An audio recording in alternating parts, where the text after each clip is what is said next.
好收到短信之後咧，撳短信入咗之後咧，自己揀翻中文英文啦，咁啊揀翻中文啦，咁跟住落下低啦，呢度要揀，呢度最重要揀翻中國台灣，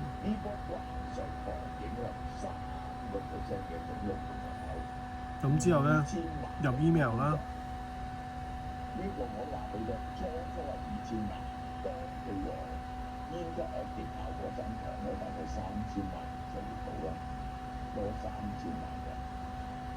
咁當然係入翻你自己嘅 email 啦，跟住然後呢度唔使理㗎啦，呢度佢會幫你出個 number 啦。好啦，揀翻證件，咁揀咩證件咧？揀翻身份證啦，或者 passport 啦。如果你持有 passport 就持有 passport 啦。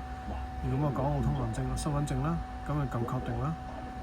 好啦，跟住就撳影相啦。撳影相咁，你開咗相機影正面都唔得㗎啦。咁我通常我已經 set 好咗個相個咩喺入邊㗎啦。咁樣咁確定嘅話咧，就撳完成啦。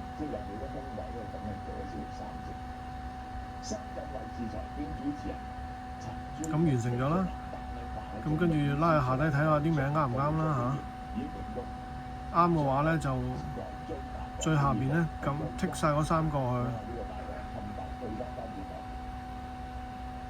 跟住撳確定咁就完成㗎啦。咁完成咗之後，大概等10分鐘到就佢會自己激活嗰張台灣卡㗎啦。